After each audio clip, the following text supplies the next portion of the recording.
اعوذ باللہ من الشیطان الرجیم، بسم اللہ الرحمن الرحیم۔ السلام علیکم ورحمۃ اللہ وبرکاتہ۔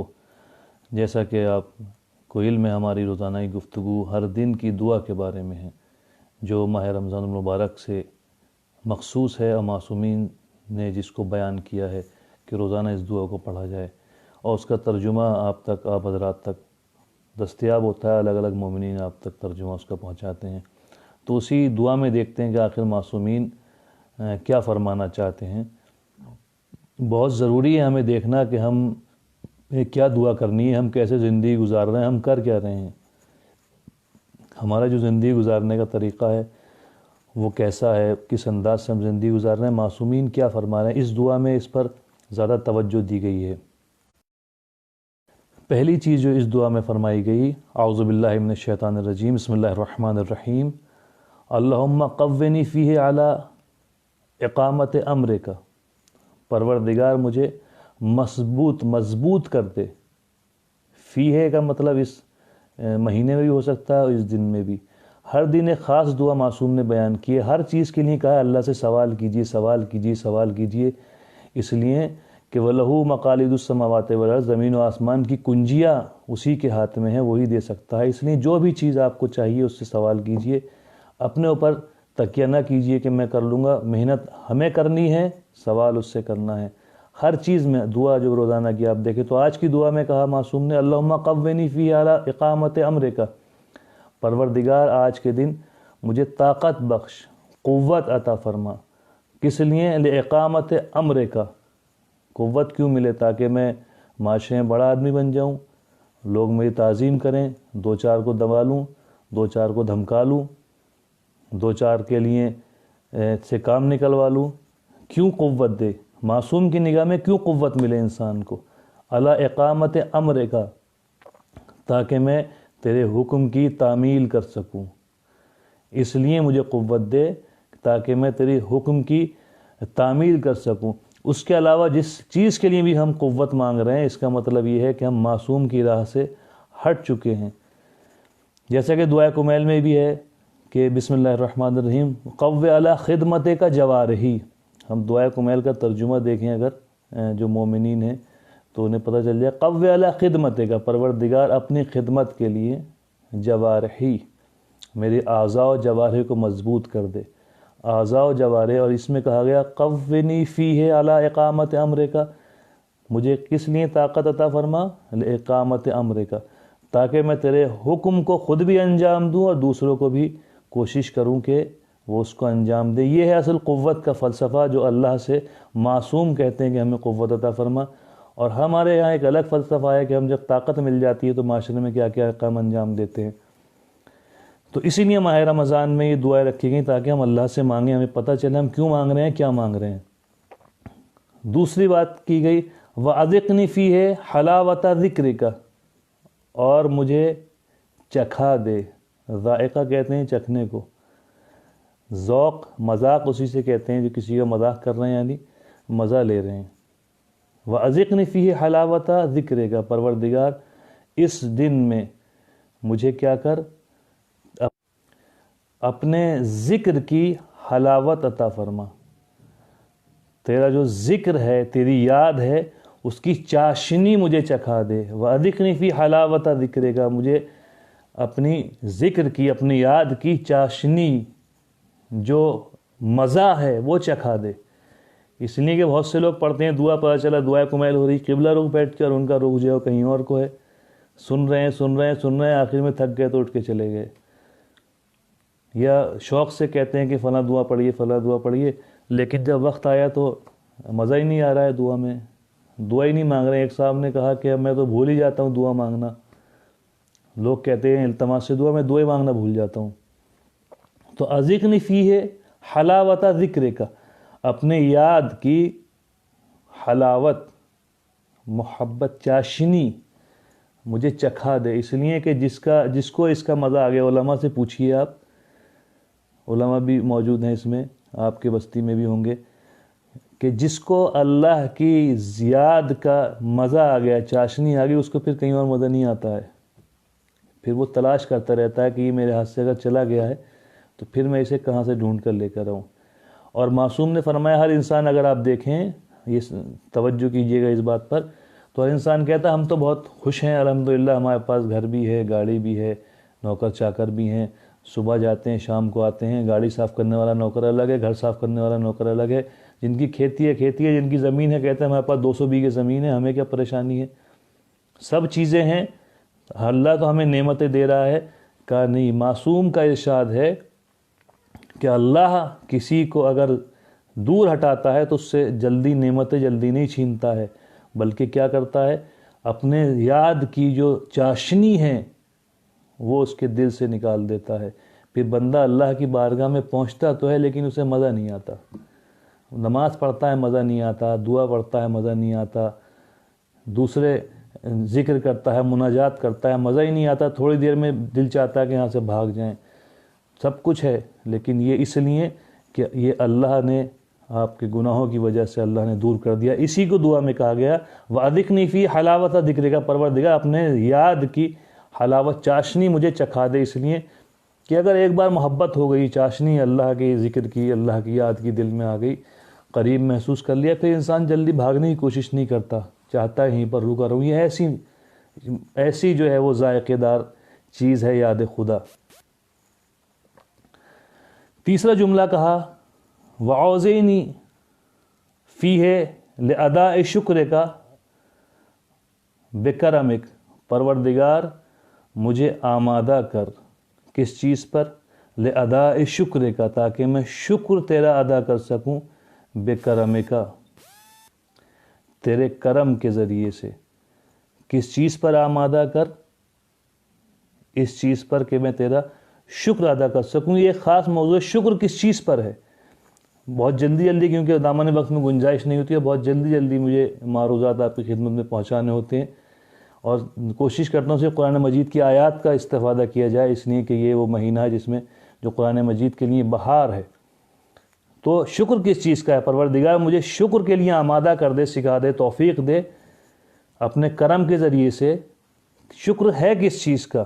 اگر ہم دیکھیں سورہ نمل آیت نمبر 19 میں دیکھیں تو جناب سلیمان علیہ السلام جب اس وادی سے نکلے جہاں پر جو وادی النمل ہے، چونٹیوں کی وادی ہے، وہاں پر چونٹی تھی، اس سے نکلے تو کچھ گفتگو ہوئی، چونٹیاں کچھ کہہ رہی تھیں، جناب سلیمان نے اس کو اپنے ہاتھ پر اٹھایا، اس سے گفتگو ہوئی۔ اس کے بعد جناب سلیمان نے کہا، جب چونٹی کا جواب سنا تو چونٹی نے کہا کہ ہمارے عبادت کا وقت تھا اور ہم چاہ رہے تھے اپنے عبادت گاہوں میں چلے جائیں، آپ کا لشکر آ رہا تھا۔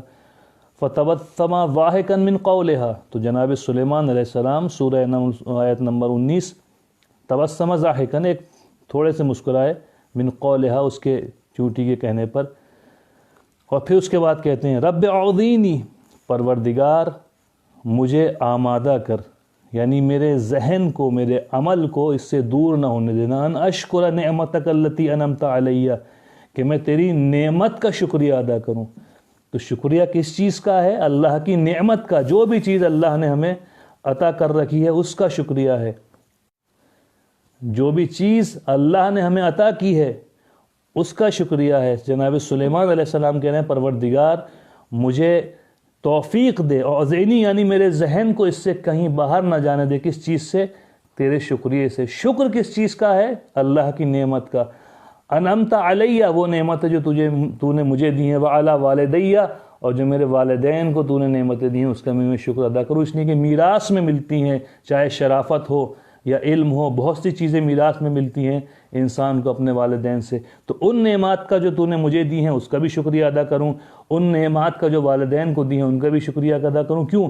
وَأَنْ أَعْمَلَ صَالِحًا تَرْضَاهُ، اور میں ایسے نیک عمل انجام دوں، خود بھی عمل انجام دوں اور دوسروں کو بھی آمادہ کروں، ترضاہ، جس سے تو راضی ہو جائے۔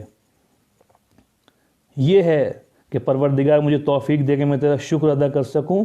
شکر یعنی جو نعمتیں تو نے مجھے دی ہیں اس کا شکر ادا کروں کہ پروردگار تیرا کرم ہے، تو نے مجھے یہ نعمات عطا کی ہیں، اور اس کے بعد میں ایسے عمل انجام دوں جس سے تو راضی ہو جائے۔ اسی لیے شکر نعمت، توجہ کیجئے گا، شکر نعمت تین طرح کا ہے۔ پہلا شکر زبان سے ہے، اللہ کا لاکھ لاکھ شکر ہے ہمیں گھر مل گیا، گاڑی مل گئی، اللہ کا لاکھ لاکھ شکر ہے ہمیں موبائل مل گیا، دوسری چیزیں جس کی محبت ہوتی ہے وہ مل گیا، اللہ کا لاکھ لاکھ شکر ہے، پہلا مرحلہ ہے۔ دوسرا شکر یہ ہے کہ آپ کا، اور حقیقی یہی ہے کہ جب آپ کا دل اس بات کی گواہی دے کہ جتنی بھی نعمات کائنات میں ہیں وہ اللہ کی ہیں، اور حقیقت میں یہی ہے۔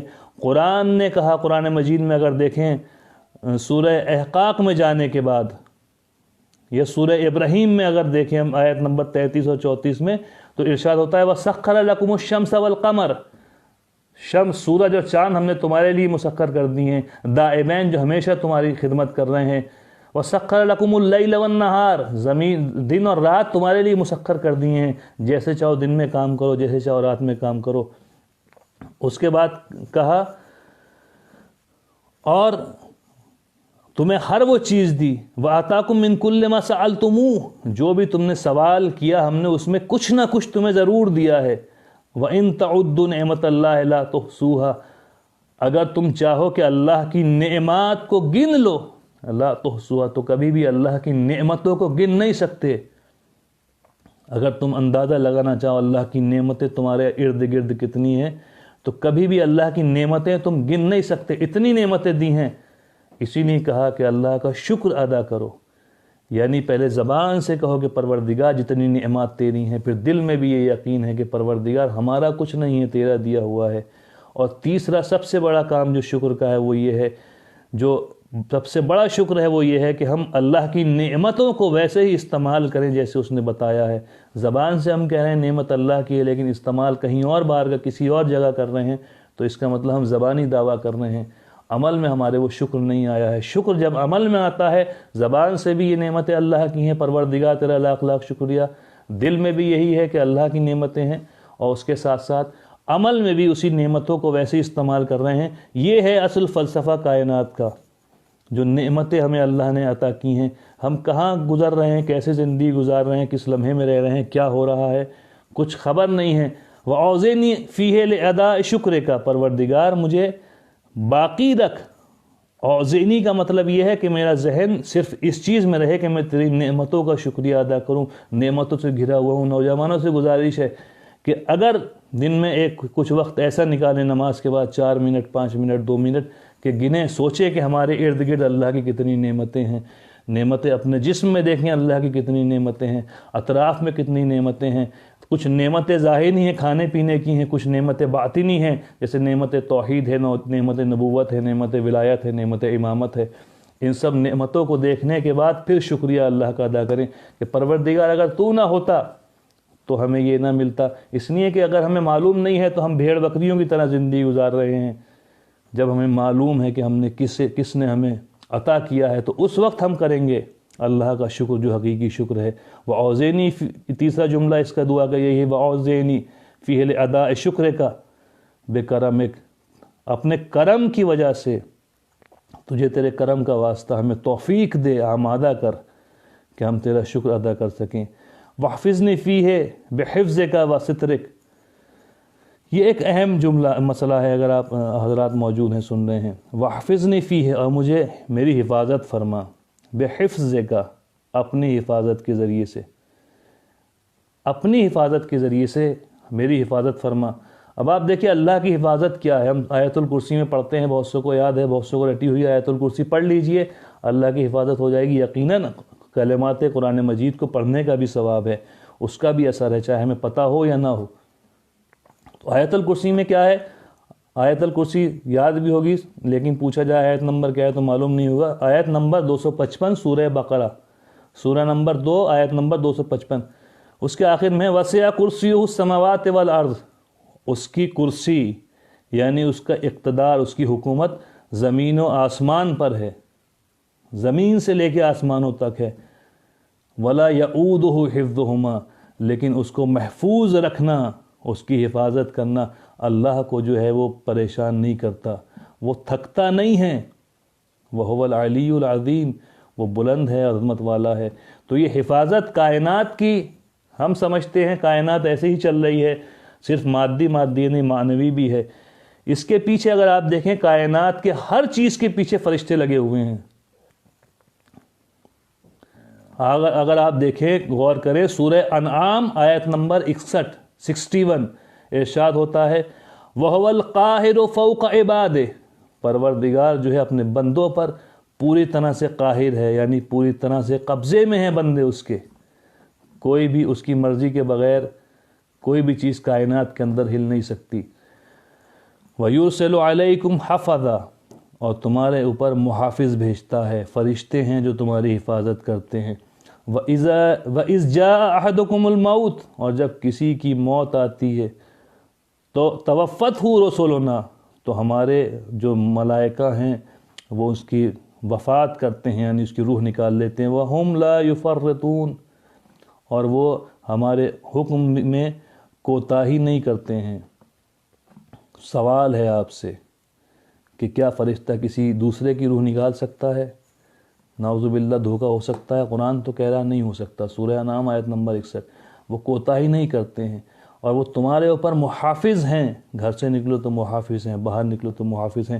جناب ابراہیم علیہ السلام کے لیے اللہ نے یہی کہا، جو ارشاد فرمایا کہ وَنُرِيَ ابراہیم، ہم نے جناب ابراہیم کو دکھایا ملکوت السماوات والارض، زمین و آسمان کے ملکوت، کہاں ملائکہ لگے ہوئے ہیں، بادلوں میں ملائکہ ہیں، سمندروں میں ملائکہ ہیں، کائنات کے ہر چیز میں جو کائنات چل رہی ہے وہاں ملائکہ کام کر رہے ہیں۔ ایک ظاہری حصہ ہے کائنات کا جو ہم دیکھ رہے ہیں، ایک اس کے پیچھے ہے جو غیب ہے جس میں ملائکہ لگے ہوئے ہیں۔ تو اس میں کا وَحْفِظْنِی فِیہِ بِحِفْظِکَ، کا پروردگار اپنی حفاظت کے ذریعے میری حفاظت فرما۔ اس لیے جو چوتھا جملہ ہے آج کی دعا کا، اس لیے کہ فرشتے تیرے ہیں، حفاظت تیری طرف سے ہے۔ آیت الکرسی میں کہا گیا ہے کہ وَلَا يَعُودُ حِفْظُهُمَا، زمین و آسمان کو حفظ کرنا، محفوظ رکھنا اللہ کو تھکاتا نہیں ہے۔ تو پروردگار ہماری حفاظت فرما سترے کا، اور جو تو نے چھپایا ہے اس کے ذریعے سے، یعنی اس میں یہ بھی ہے کہ ہمارے گناہوں کو بچا، ہمارے گناہوں کو چھپا کر رکھ، ہمارے گناہوں کو آشکار نہ کر اور ہمیں محفوظ رکھ۔ تو یہ بات دو سوال ہیں، ایک سوال یہ ہے کہ فرشتہ کسی اور کی روح نکال سکتا ہے، دھوکہ ہو جائے بعد میں لا کر چھوڑ دے، اور دوسرا سوال یہ ہے کہ کوئی وقت سے پہلے مر گیا تو اس کی روح بھٹک رہی ہے۔ ہمارے یہاں سوالات ہوتے ہیں، دو سوال ہیں یہ آپ کا جواب یہیں پہ ملے گا، آپ کو کہیں اور اس کا جواب جلدی ملے گا نہیں۔ سورہ انعام آیت نمبر 161 جو میں نے پڑھی، جس میں کہا گیا وَيُرْسِلَ عَلَيْكُمْ حَفَظًا، اور فرشتے تمہارے پر محافظ ہیں۔ وَإِذْ جَاءَ أَحَدُكُمُ الْمَوْتُ، اور جب کسی کی موت آتی ہے تَوَفَّتْهُ رُسُلُنَا، تو ہمارے جو ملائکہ ہیں اس کی روح نکال لیتے ہیں۔ وَهُمْ لَا يُفَرِّطُونَ، اور وہ کوتاہی نہیں کرتے ہیں۔ جب کوتاہی نہیں کرتے ہیں تو ایسا کیسے ممکن ہے کسی اور کی روح نکال کر لے جائیں؟ یہ ملائکہ ہیں، یہ محلے کے جو محکمہ ہوتا ہے وہ آدمی نہیں ہے، بلکہ اللہ کے ملائکہ ہیں۔ پروردگار کہہ رہا ہے یہ کوتاہی نہیں کرتے ہیں، اس کا مطلب کسی اور کی روح نہیں نکالتے۔ اور توفته رسولنا یعنی ان کے قبضے میں رہتی ہے۔ قبضے کا مطلب یہ ہے کہ اب وہ ایسے نہیں چھوڑ دیتے کہ بھٹکتی پھر رہی ہے، جو ہمارے معاشرے میں ایک تصور ہے۔ تو حفظ کی ذمہ داری پروردگار کی ہے، چاہے مرنے کے بعد ہو یا مرنے سے پہلے ہو۔ ہم یہی کہتے ہیں پروردگار ہمیں وَحْفِظْنِی فِیہِ بِحِفْظِکَ، ہماری حفاظت فرما اس دن میں اور اس مہینے میں اور پورے سال میں۔ یا ابصر الناظرین، اے وہ ذات جو سب سے زیادہ دیکھنے والی ہے، سب سے زیادہ بابصیرت ہے، سب سے زیادہ جاننے والی ہے۔ اس لیے یہی دعا ہے کہ ہم پروردگار سے آخر کہہ کیا رہے ہیں، ہم کر کیا رہے ہیں، زندگی گزار کیسے رہے ہیں۔ اگر ہمیں معلوم نہیں ہے زندگی گزارنے کا طریقہ تو آئیں دیکھیں جو روزانہ کی دعائیں کم سے کم کچھ وقت دیں، ماہ رمضان المبارک میں ہی دیں، اس لیے کہ معصوم کا قول ہے، یہی سوچ کر کے ہم معصوم سے محبت کرتے ہیں۔ تو آئیں معصوم نے فرمایا کیا ہے، اللہ کی بارگاہ میں کیسے حاضر ہونا ہے۔ آج حاضر نہیں ہوں گے، کل حاضر ہوں گے، جب زبردستی 4 آدمی کندھے پر اٹھا کر لے جائیں گے تب آپ کو بہت سی چیزیں حقائق پتہ چلیں گی۔ اس لیے اسی دنیا میں کوشش کیجئے کہ حقائق پتہ چل جائیں، تاکہ ہم اللہ کی بارگاہ میں حاضر ہو سکیں، لطف اندوز ہو سکیں، اس کی نعمات کا شکریہ ادا کر سکیں، اور امام کے ظہور میں جب ظہور ہو تو امام کے اعوان و انصار میں ہمارا شمار کیا جا سکے۔ وآخر الدعوانا الحمد للہ رب العالمین۔